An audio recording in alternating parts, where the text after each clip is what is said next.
चलो lecture number बताओ तो कितना है, याद है तुम लोगों को?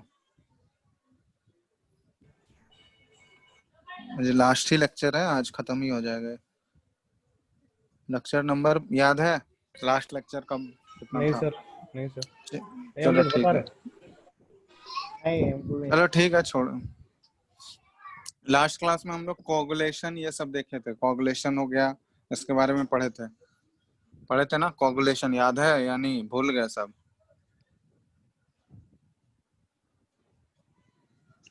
नहीं याद है तो एक बार पढ़ लेना, ठीक है।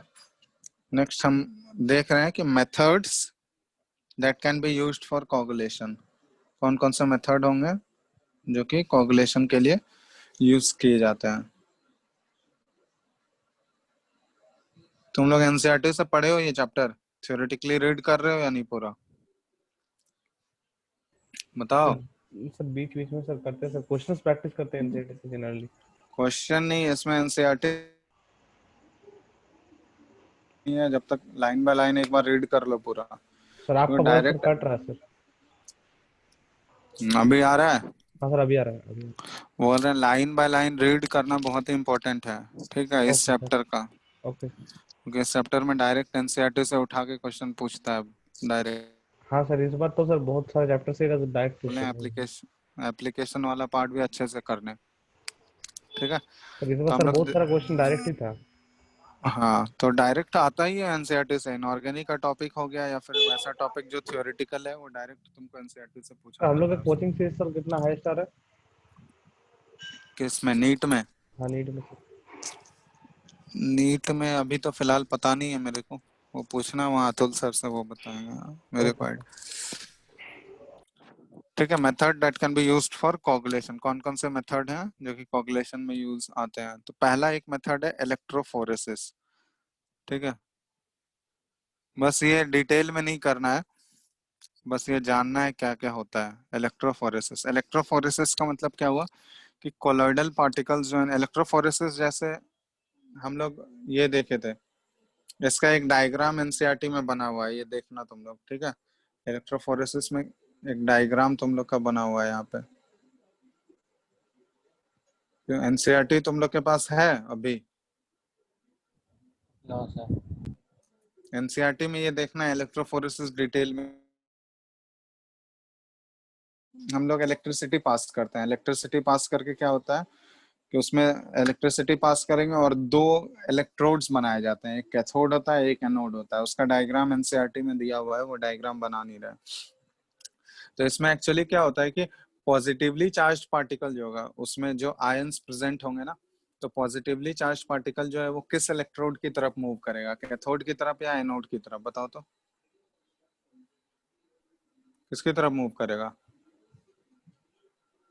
पॉजिटिव चार्ज पार्टिकल जो है एनोड की तरफ जाएगा या कैथोड की तरफ जाएगा? अब पता ही नहीं है तुम लोगों को।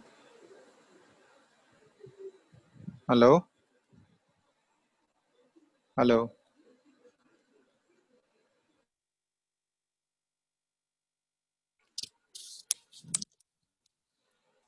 हेलो,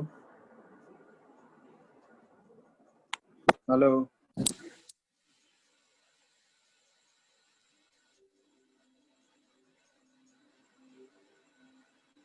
अमृत,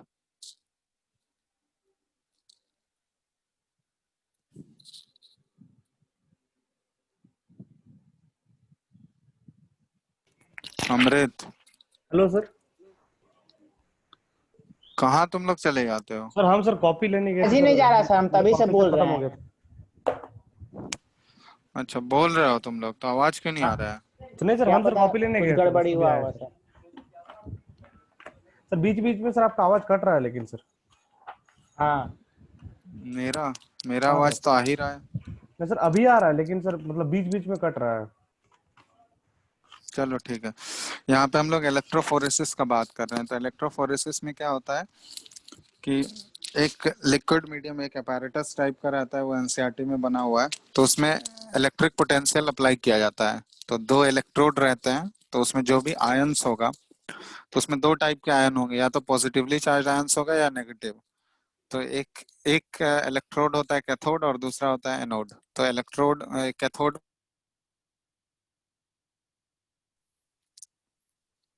सर कैथोड आपका किसको आवाज बोलते कुछ हैं? नहीं आ रहा था अभी।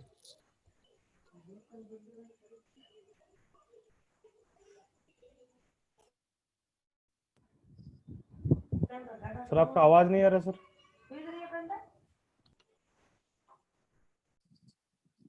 Hello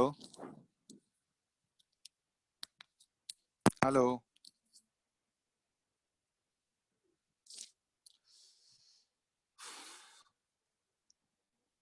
hello.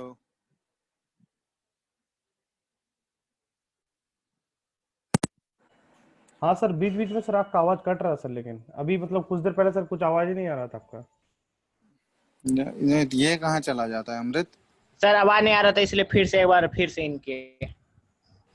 चलो ठीक है, अभी आ रहा है ना? नहीं आएगा हाँ तो सर। बोलना। चलो, तो कैथोड जो होता है वो negative end of negatively the charge battery होता से है। कनेक्टेड होता है। तो वो हाँ, तो जो पॉजिटिवली चार्ज आयंस हैं वो कैथोड की तरफ मूव करेंगे, और जो नेगेटिवली चार्ज आयंस हैं वो किसकी तरफ मूव करेंगे? एनोड की तरफ। ठीक है, तो समझ में आ रहा है कि नहीं? पॉजिटिवली चार्ज आयंस जो है वो कैथोड की तरफ मूव करेगा, और नेगेटिवली चार्ज आयंस जो है वो एनोड की तरफ मूव करेगा। और ये जैसे ही ये अपने रिस्पेक्टिव इलेक्ट्रोड्स की तरफ मूव करेंगे, रेस्पेक्टिव इलेक्ट्रोड्स मूव करने के बाद वो क्या हो जाएंगे? न्यूट्रलाइज हो जाएंगे। ठीक है, और जैसे ही न्यूट्रलाइज होगा, न्यूट्रल बनेगा, तो न्यूट्रल जैसे ही वो बनेगा तो न्यूट्रल स्पीसीज जो होते हैं ना वो एग्रीगेट होने लगते हैं। जितने भी न्यूट्रल स्पीसीज होंगे वो छोटे छोटे स्पीसीज, वो सारे एक धीरे धीरे एक के साथ कंबाइन करने लगेंगे, आपस में कंबाइन करके एक बड़ा साइज का पार्टिकल बना लेंगे। और बड़ा साइज का जैसे ही बनेगा वो, तो वो प्रेसिपिटेट के फॉर्म में वो नीचे जाके एकुमुलेट होते जाएगा। देखोगे कि न्यूट्रल स्पीसीज सारे आपस में धीरे धीरे कंबाइन होने लगे हैं, कंबाइन होते होते एक बड़ा साइज का प्रेसिपिटेट बना लेगा, और जैसे ही वो प्रेसिपिटेट बनेगा तो वो नीचे जाके सेटल हो जाएगा। तो उसी प्रोसेस को हम लोग बोलते हैं इलेक्ट्रोफोरेसिस। मतलब एक्चुअली होता क्या है कि इलेक्ट्रिक करंट पास करके हम लोग ये प्रेसिपिटेशन काउज कर रहे हैं। ठीक है, आयंस का मूवमेंट करा के उसको न्यूट्रल करके एक्चुअली में वो प्रेसिपिटेशन प्रोसेस को फैसिलिटेट किया जा रहा है। तो इस प्रोसेस को बोला जाता है इलेक्ट्रोफोरेसिस। ये देखोगे एनसीईआरटी में डायग्राम के साथ ही एक्सप्लेन किया हुआ है। ठीक है, तो एक बार एनसीईआरटी में इसको देख लेना। तो ओके यहाँ सर। पे हम लिख दे रहे, ठीक है, जस्ट इसके बारे में लिख दे रहे हैं कि द कोलाइडल पार्टिकल्स, इसमें होता क्या है, move towards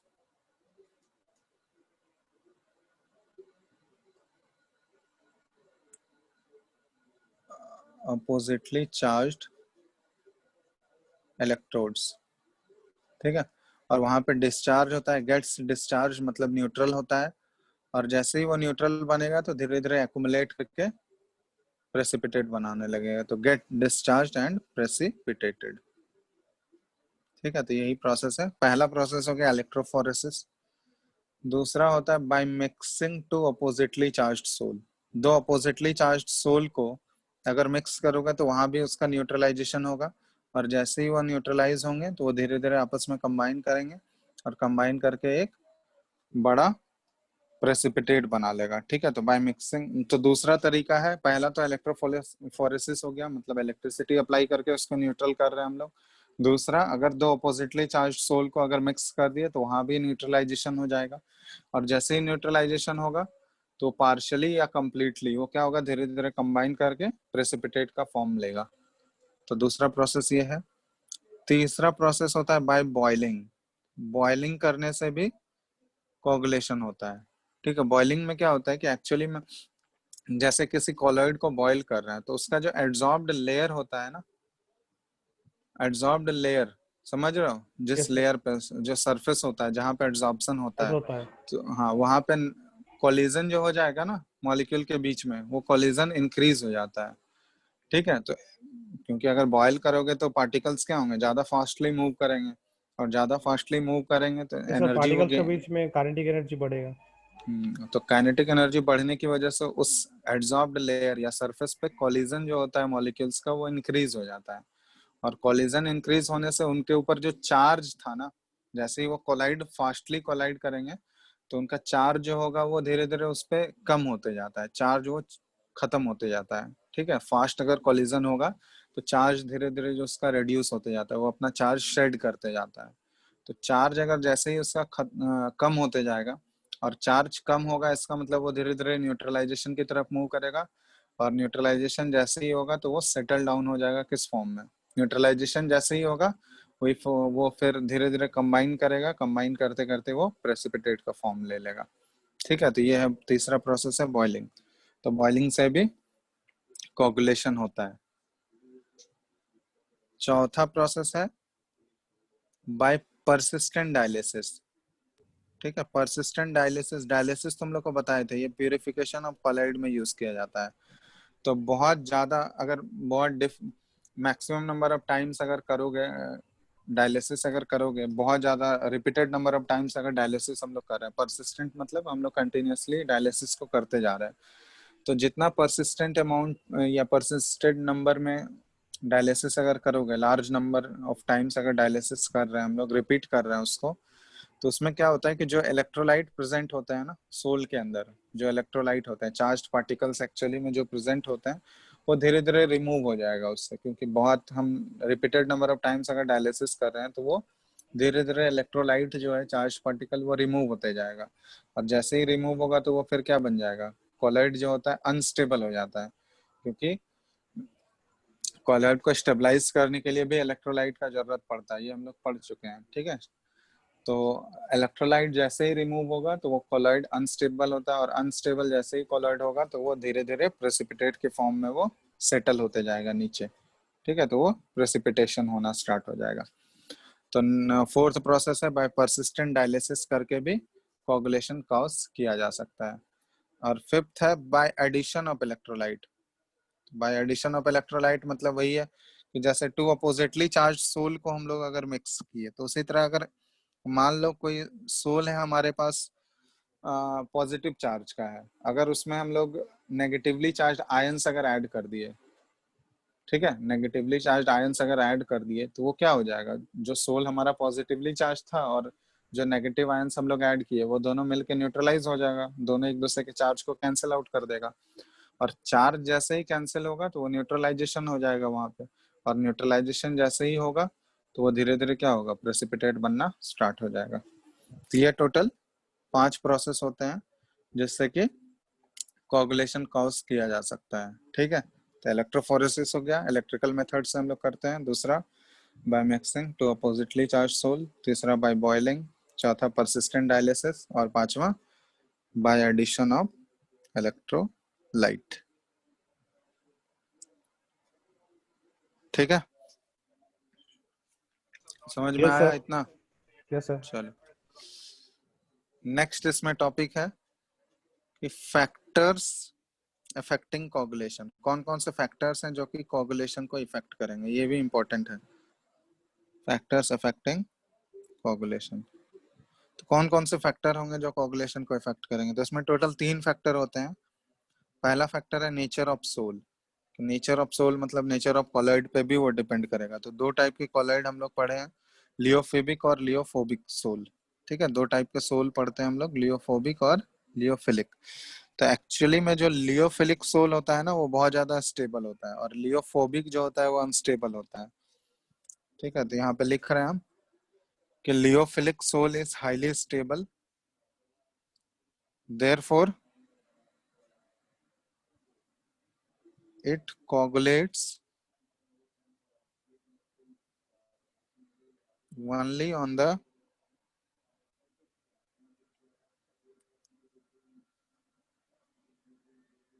addition of a suitable electrolyte। ठीक है, लियोफिलिक सोल जो होता है ना वो ऑलरेडी बहुत ज्यादा स्टेबल है, तो उसका अगर कोगुलेशन हमको कॉज करना है तो एक सूटेबल, सारे इलेक्ट्रोलाइट ऐड करने पे वो नहीं होगा कोगुलेट। ठीक है, एक सूटेबल इलेक्ट्रोलाइट, एक पर्टिकुलर इलेक्ट्रोलाइट ऐड करोगे तभी वो कोगुलेशन होगा। लेकिन लियोफोबिक अगर सोल है, ठीक है, वेयर एस लियोफोबिक सोल, तो लियोफोबिक सोल को आसानी से कोगुलेट किया जाता है क्योंकि वो अनस्टेबल होता है। तो अनस्टेबल है, ठीक है, तो कैन इजिली बी कोगुलेटेड। ठीक है, ये ध्यान रखना। लियोफिलिक सोल जो होगा उसको कोगुलेट करना डिफिकल्ट होगा क्योंकि वो बहुत ज्यादा हाईली स्टेबल है, लेकिन लियोफोबिक सोल अगर होगा तो उसको आसानी से कोगुलेट किया जा सकता है। तो नेचर ऑफ द सोल पे भी ये डिपेंड करता है कोगुलेशन, अगर वो किस टाइप का सोल लिए हैं हम लोग, आइदर वो लियोफोबिक सोल है या लियोफिलिक सोल है, उस पे कोगुलेशन का वैल्यू जो होगा वो डिफरेंट हो जाएगा। तो पहला हो गया नेचर ऑफ द सोल, दूसरा होता है nature of the electrolyte. Nature of the electrolyte, ठीक है, नेचर ऑफ द इलेक्ट्रोलाइट। तो ये एक्चुअली क्या है कि इन इक्विमोलर इलेक्ट्रोलाइट, इक्विमोलर मतलब अगर मोलैरिटी हम लोग सेम लें, जो इलेक्ट्रोलाइट यूज कर रहे हैं अगर मोलैरिटी सेम लोगे, ठीक है, तो जो इलेक्ट्रोलाइट का कोगुलेटिंग पावर जो होता है ना, द स्ट्रॉन्ग इलेक्ट्रोलाइट, ठीक है, इलेक्ट्रोलाइट पढ़े होगे तुम लोग, स्ट्रॉन्ग और वीक दो टाइप का होता है। तो अगर मोलैरिटी दोनों का सेम लोगे तो स्ट्रॉन्ग इलेक्ट्रोलाइट का कोगुलेटिंग पावर जो है ना, strong electrolyte has greater coagulating power than weaker electrolyte. Coagulating power than weak electrolyte.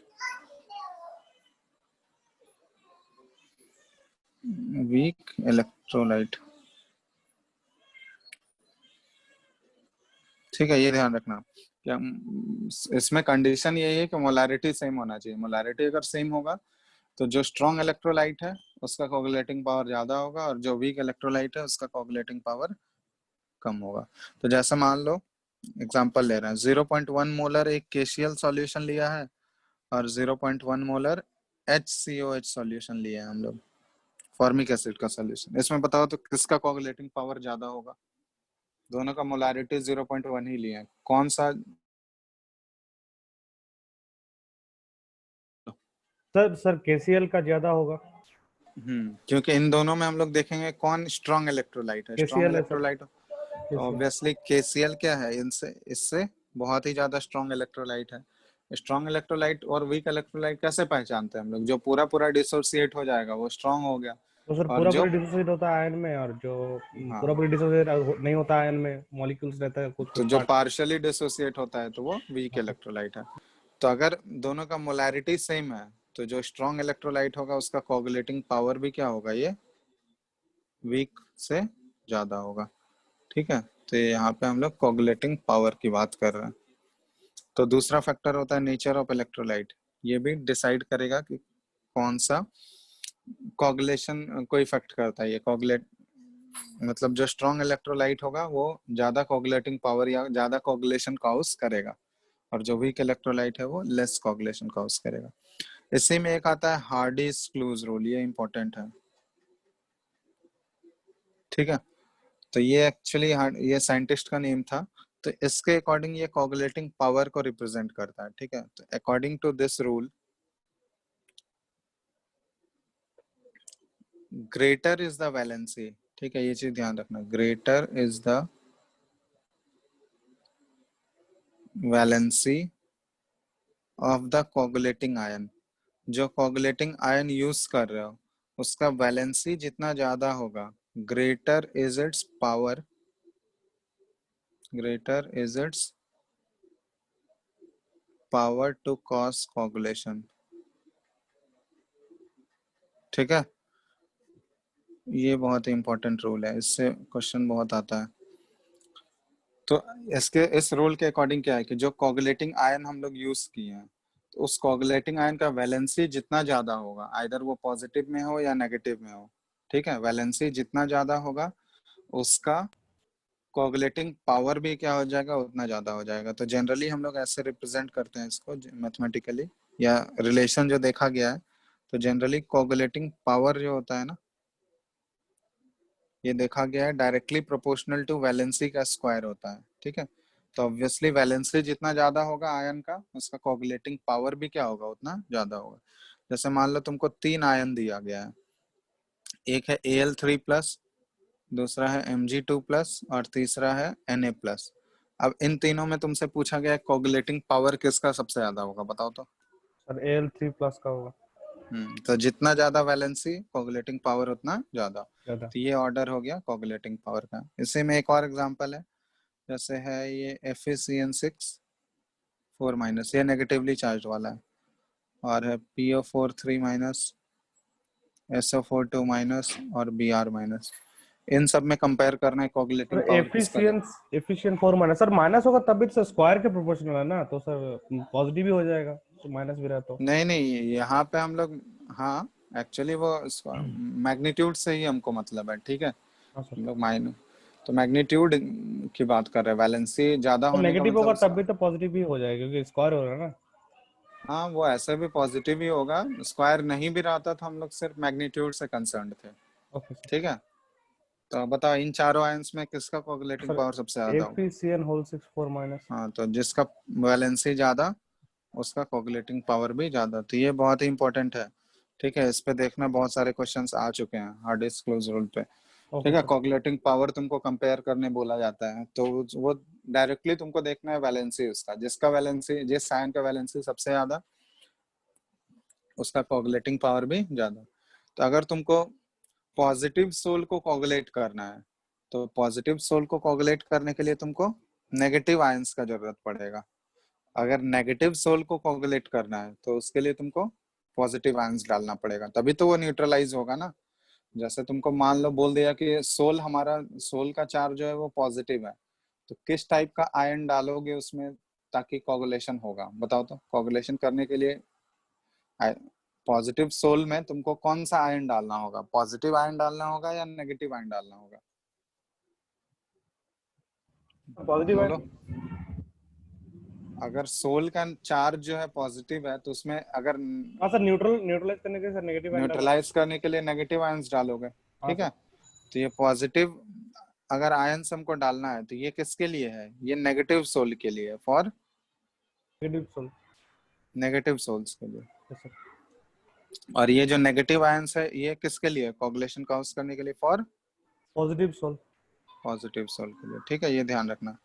और ये इसका कोगुलेटिंग पावर या फिर फ्लोक्यूलेटिंग पावर, कोगुलेशन और फ्लोक्यूलेशन में डिफरेंस तुम लोग को बता चुके हैं, दोनों सेम ही चीज है actually. Okay sir. Lower concentration पे अगर कोगुलेशन होता है तो उसको फ्लोक्यूलेशन बोलते हैं हम लोग, ठीक है। तो वो लास्ट क्लास में बताए थे। तो कोगुलेटिंग पावर या फिर फ्लोक्यूलेटिंग पावर वो हम लोग ऐसे डिसाइड करते हैं,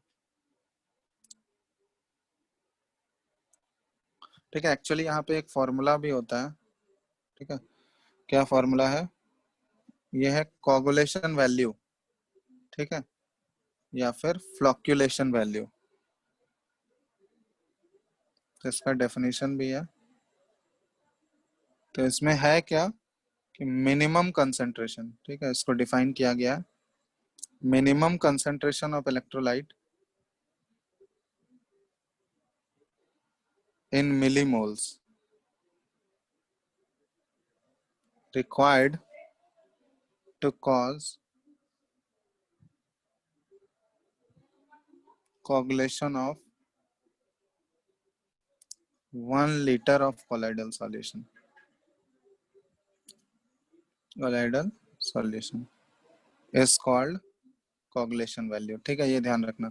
तो coagulation value अगर तुमसे पूछा जाए क्या है, तो कितना मिनिमम कंसंट्रेशन मिलीमोल्स में रिक्वायर्ड है आयंस का, ठीक है, इलेक्ट्रोलाइट का कितना मिनिमम कंसंट्रेशन हमको चाहिए ताकि 1 लीटर कोलोइडल सॉल्यूशन का कोगुलेशन हो सके, ठीक है। तो उसी कंसंट्रेशन को बोला जाता है कोगुलेशन वैल्यू। तो कोगुलेशन वैल्यू का फॉर्मूला जो होता है ये है coagulation value that is equal to millimoles of electrolyte, millimoles of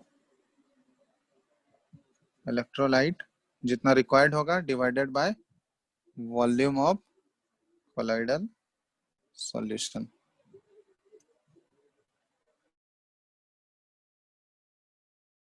तो वॉल्यूम ऑफ कोलोइडल सॉल्यूशन। तो सर हाँ, सर इस बार जो सब सर मतलब चैप्टर्स मतलब सर बोर्ड्स एग्जाम से बाद गया तो सर वो सब चैप्टर्स मतलब नीट में आएगा क्या बैच का। मतलब जो कम किया गया हाँ बोला, जो सब, जो, हाँ रिड्यूस किया गया सिलेबस से।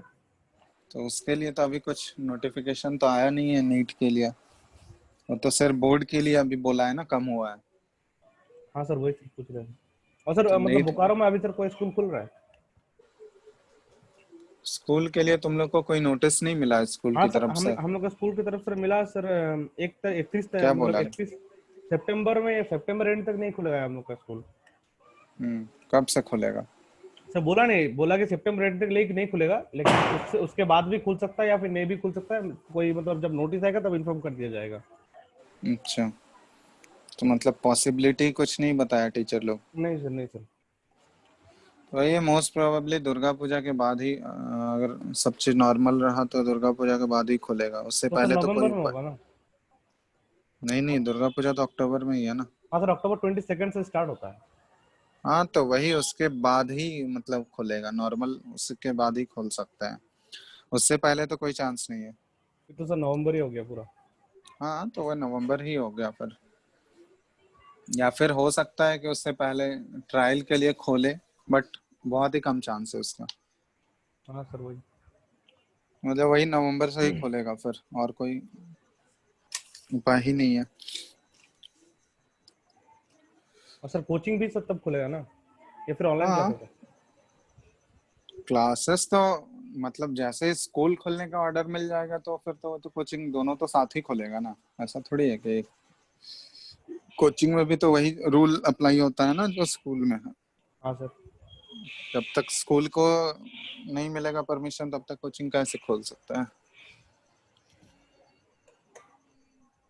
ठीक है, तो ये हो गया कोगुलेशन और फ्लक्चुएशन से रिलेटेड। ठीक है, इसमें देखो किसी को कोई डाउट है इसमें? एक बार नहीं सर। एनसीईआरटी से इसको रीड कर लेना हाँ सर। है इमल्सन के बारे में। ठीक है, इमल्सन उतना डिटेल में यहाँ पे है नहीं, इमल्सन में देखोगे तो बस ये बता देता है, छोटा सा टॉपिक है इमल्सन, उतना डिटेल में नहीं करना है इमल्सन को। तो इमल्सन एक्चुअली होता क्या है, ये लास्ट टॉपिक है इसका, इसके बाद ये खत्म हो जाएगा। तो इमल्सन एक्चुअली क्या है? ये सर लिक्विड लिक्विड। हाँ बोलो।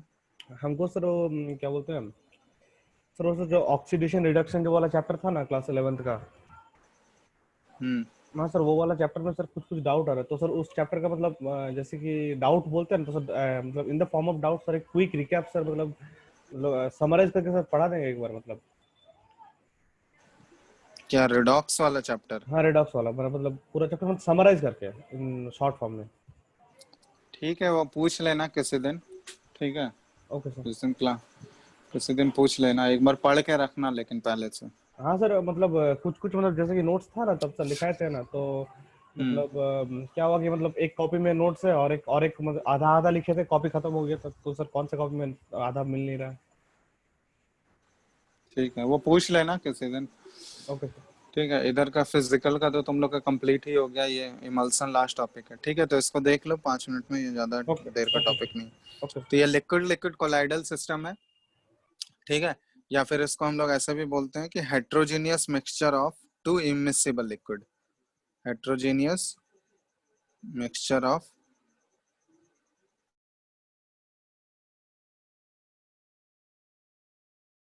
Genius mixture of immiscible liquids,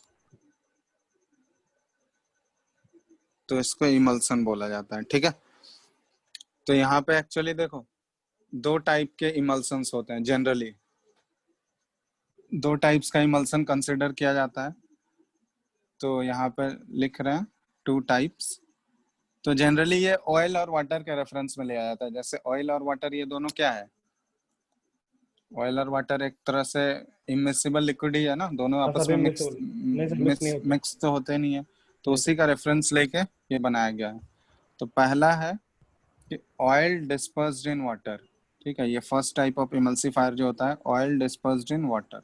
so oil spillage. ये oil dispersed in water OW type है। यस ठीक है, सर। और दूसरा होता है सेकंड टाइप जो है वाटर डिस्पर्स्ड इन ऑयल। ठीक है, ये difference, water dispersed in oil. तो इसको हम लोग W/O टाइप बोलते हैं। O/W मतलब क्या हुआ, oil in water, oil in और वाटर। W/O हुआ water in water in oil. Oil.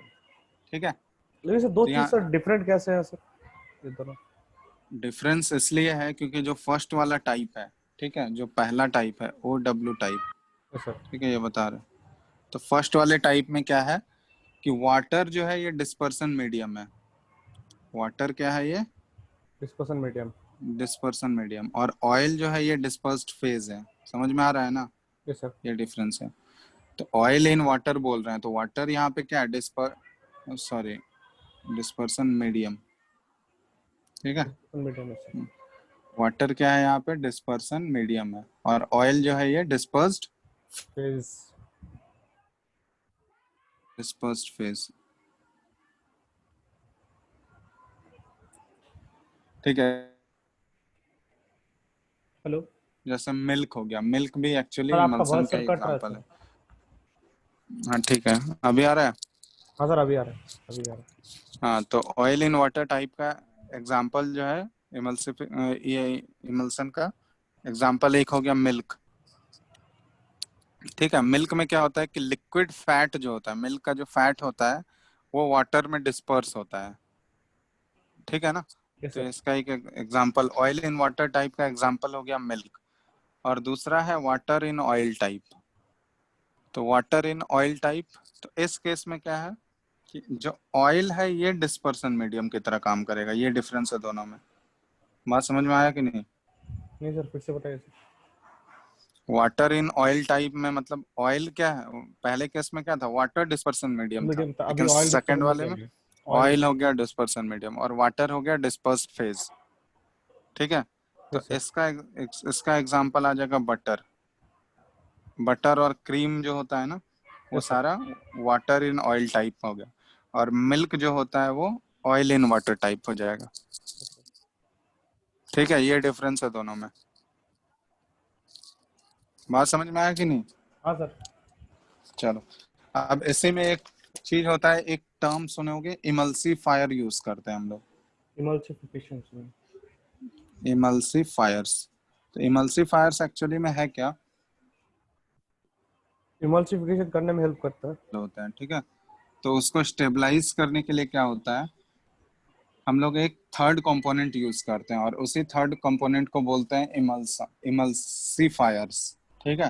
तो जो इमल्सीफाइंग एजेंट हम लोग यूज करते हैं ना, तो इमल्सीफाइंग एजेंट जो यूज करेंगे हम लोग, जो या फिर इमल्सीफायर्स जो ऐड करेंगे स्टेबलाइज करने के लिए, उसी को बोला जाता है इमल्सीफायर्स। ठीक है। तो जैसे यहाँ पे हम लिख रहे हैं कि इमल्सन्स are unstable.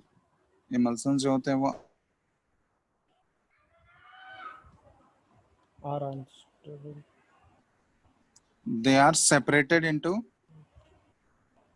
two layers. Sometimes they are separated into two layers on standing. अगर उसको छोड़ दोगे बहुत टाइम तक तो वो दो लेयर में सेपरेट हो जाएंगे। इसलिए उसको क्या करना है, उसको स्टेबलाइज करने के लिए, therefore for stabilising an emulsion, emulsion को स्टेबलाइज करने के लिए हम लोग क्या करते हैं, एक थर्ड कंपोनेंट उसमें ऐड किया जाता है। जो तीसरा कंपोनेंट उसमें ऐड करोगे उसी को बोला जाता है इमल्सीफायर्स। ठीक है, उसी ये को थर्ड कंपोनेंट इमल्स। सर क्या क्या होता है? ठीक है, इसमें बहुत सारा चीज होता है, जैसे प्रोटीन्स हो गया, ऑयल इन वाटर के लिए होता है। ठीक है, यहाँ पे लिख रहे हैं जिसका एग्जांपल देखोगे, प्रोटीन्स होता है, गम्स होता है। अच्छा, बटर भी होगा सर?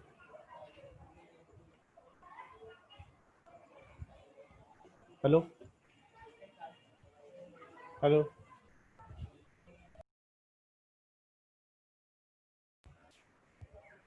सर, स्क्रीन फ्रीज हो गया सर।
हाँ भर दो भर दो।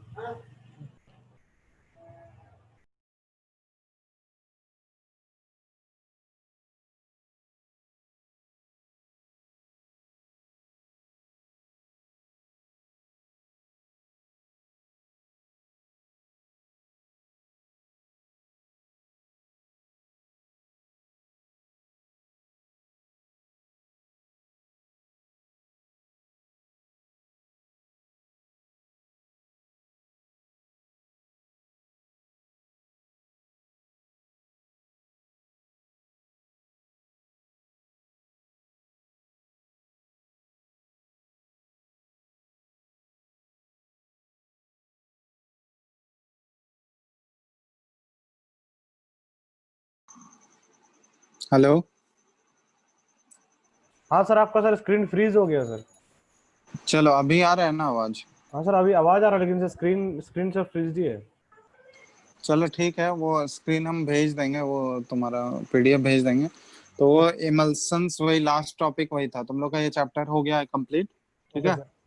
तो तुम लोग एक बार बोल रहे हैं एनसीईआरटी एक बार रीड कर लो अच्छे से इस चैप्टर का। ठीक है, जो भी ठीक है एप्लीकेशन सर। वाला पार्ट है, कोलॉइड का एप्लीकेशन कहाँ होता है, इमल्सन का एप्लीकेशन कहाँ होता है, ये सब एक बार पढ़ लेना। Okay sir. एनसीईआरटी में ये सारा एप्लीकेशन दिया हुआ है, तो ये एप्लीकेशन से एक बार इसको अच्छे से पढ़ लेना इसका।